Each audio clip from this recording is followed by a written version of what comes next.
IPhone 17 pro max কেনার সামর্থ্য তো সবার নেই, বাট যাদের রয়েছে আলহামদুলিল্লাহ। তবে যারা কম বাজেটে আইফোন 17 প্রো ম্যাক্সের স্বাদ পেতে চান তারা আইটেল A200 কে নিতে পারেন, কারণ হুবহুব দেখতেই পাচ্ছেন ডিজাইনটা কার মাস্টার কপি। জাস্ট ক্যামেরা বামটা আপনার কিছুটা ইউনিকভাবে প্লেসমেন্ট করেছে। পাশাপাশি দুইটা আরও বেশি ইন্টারেস্টিং বিষয় তো এতে রয়েছে। 6000 mAh ম্যাসিভ ব্যাটারি তো থাকছে।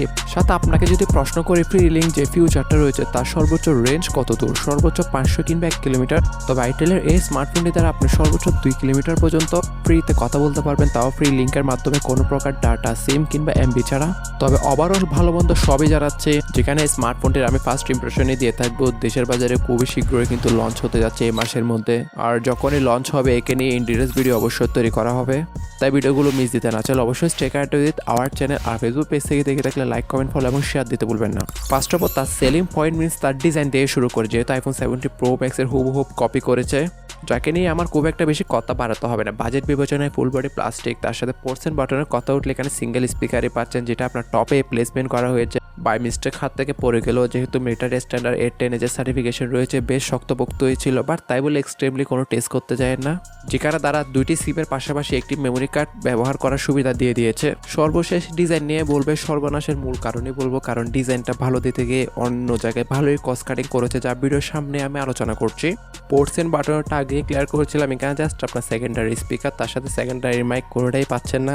আপাতত বাজেট ক্যাটাগরির হওয়া এটাকে কম্প্রোমাইজ করা যাচ্ছে। যদি ডিসপ্লে প্রসঙ্গে কথা ওঠে তখন কি বলবে, 2026-এর এই সময়তে এসে ওয়াটার ড্রপ নচ সবারই খারাপ লাগতে পারে।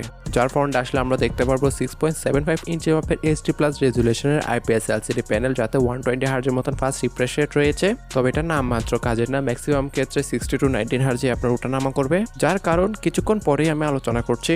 তবে ভালো ব্যাপার, অলওয়েজ অন ডিসপ্লের মতন ফিউচারটা তারা এখানে দিয়ে দিয়েছে, তার সাথে ডাইনামিক বারের সুবিধা মিনস সামনে পিছনে একসাথে দুইটা আইফোনের মজা নিতে পারবেন, কারণ পিছনে আইফোন 17 প্রো ম্যাক্স আর সামনে আইফোন 13 কিংবা যেসব আপনার নচযুক্ত ডিসপ্লে ছিল সেগুলোর। ওভারঅল ডিসপ্লের কালার ক্যালিব্রেশন বুঝতেই পারছেন, এইচডি প্লাস একটি ডিসপ্লে, তার সাথে কিছুটা কালার ক্যালিব্রেশনের ঘাটতি তো রয়েছে। পারফরমেন্সের প্রসঙ্গে কথা উঠলে আপনি কি বলবেন, যেহেতু ইউনি আইসোসি T7250 এর মতন একটা ডিসেন্ট চিপসেট ইউজ করেছে এখানে, যেটা 12nm ফেব্রিকেশনের উপর তৈরি করা একটা octa-core processor, maximum clock speed 1.8 GHz।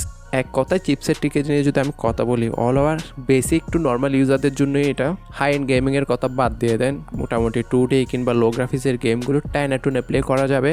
যেহেতু এর প্রাইমারি ভেরিয়েন্টটা 364, 3128, 4128, বাট আমি সাজেশন করবো যদি নিতে চানও তাহলে 4128 নেবেন। সাথে UFS 2.2 এর স্টোরেজ টাইপ থাকায় মোটামুটি রাইড এবং রিডের স্পিড কিছুটা বেটার পাবেন।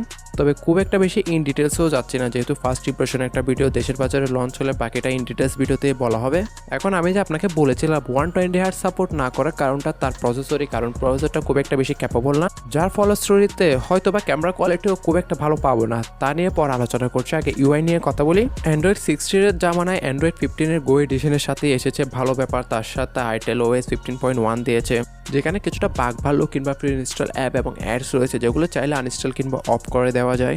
মেজর কোনো আপডেট দেওয়া হবে নাকি তার সম্পর্কে আসলে আইডিয়া নাই, এই বাজেটে কোনো প্রকার কিন্তু মেজর আপডেট দিয়ে থাকে না উইদাউট স্যামসাং। ক্যামেরা প্রসঙ্গে কথা উঠলে প্রাইমারিতে 13 মেগাপিক্সেলের ক্যামেরাটাই কাজের, সাথে ফ্রন্ট ফেসে 5 মেগাপিক্সেল এটি decent selfie camera. All over back camera quality বুঝতেই পারছেন কেমন হবে, অনেকটাই ডিসেন্ট কিংবা এভারেজ, আহামরি খুব একটা ভালো কোয়ালিটি পাবেন তাও না। তবে আপাতত খুব একটা বেশি কথা বলাও যাচ্ছে না, যেটিকে ওভারঅল ব্যাকআপ করার জন্য 6000 mAh একটি ম্যাসিভ ব্যাটারি তো দেওয়া হতে পারে। তবে কিছু লিকস এন্ড রুমার্সের তথ্য অনুযায়ী জানতে পারলাম নাকি এতে 5000 mAh ব্যাটারিও কিন্তু দেওয়া হতে পারে, বাট এটা এখনো শিওর না।